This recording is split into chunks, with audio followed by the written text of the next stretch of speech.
Exactly. Well, what do you think is Zoom's next steps? What do you think is going to be kind of unfolding under our eyes here as we continue to move forward?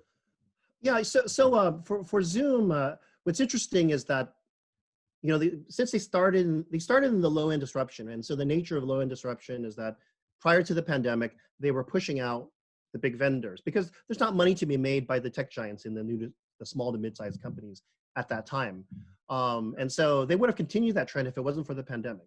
But now with the pandemic, they've accessed a whole new market disruption with hundreds of millions of users that are using their platform. So they've kind of entered a new phase. And as a new market disruption, you take different strategic approaches versus a low-end disruption. And so they're continuing to evolve their products.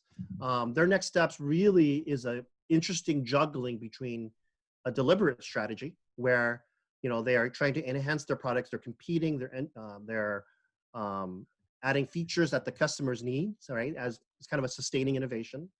But need to balance that with emergent issues that arise. I mean, the most recent example was with some of the security end-to-end encryption assertions that were made in some of the Zoom marketing materials. Albeit majority of small to medium companies don't really need that high-end security that people were concerned about, but nevertheless, it was there. And that caused a lot of consternation for a lot of this new market folks that's saying, oh, is it not secure? And so it's interesting is that actually disrupted, to use the word disrupt, right? They disrupted their deliberate strategy to stop all product development. They literally stopped all their product features to focus for 90 days on their security. And so, there's kind of that juggling between the deliberate strategy, hey, this is our product, we're going to continue and compete. And here are all the emergent things that are coming our way. And there's going to be more, right? How do I balance the two? And how do I direct my resources to prioritize so that I can actually handle and meet the needs of the emergent needs? And so with the security example, what's interesting there is that I believe, I have 100% confidence that they're going to bridge that end-to-end encryption gap. They even marshaled an ex-Facebook security leader, which is great, right? Yeah. But the strategic value there, and this kind of shifts back to deliberate, is that those capabilities will allow them access to highly regulated industries like healthcare. So healthcare, you need end-to-end encryption, right? Correct.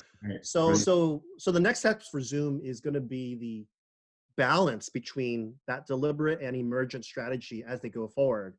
And then now they have the attention of all the tech giants as well. The Facebooks, the Googles, and the Microsofts of the world are pouring all their money here because now suddenly with the post-pandemic world, work from home is here to stay.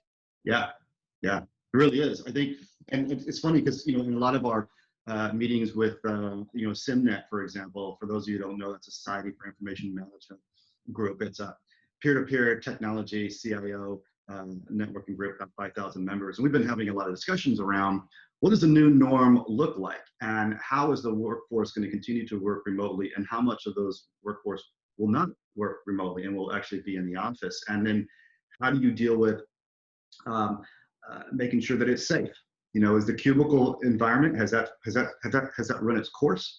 Or do we have to do something a little bit, different, or sanitary issues around, the cafeteria in the company, right? How are you going to deal with that? Those kind of issues that are, Yeah. I mean, I'm glad you mentioned SIM. I think in that there's the most recent SIM event, one of the CIOs at a Fortune 100 company was saying 10% of the workforce that shifted to remote don't want to come back. Yeah. Because not because they just have that opinion, but they feel they can be just as productive, if not more, at home. Right. Or another. Oh, go ahead. Sorry.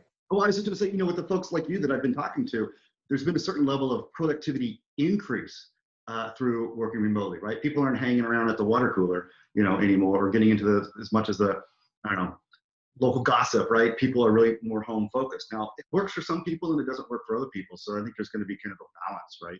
Of where can I be effective to my company and where can I be effective in terms of productivity, my own job. Right. Yeah. And I think certainly in the CIO community, this is actually a big topic of conversation is there's a feeling that the return to office is actually going to be a bigger issue than the mass exodus when the pandemic first started. Well, how do you do that in a good way, keeping our employees safe, but also helping our business run effectively? And so, Zoom plays a huge part, of course, with this, big remote workforce community. Yeah. And culture is also a big part of that too. And I think almost every CEO in the world now sees that digital transformation to connect this workforce is critical, but also that they need to develop the culture to support it.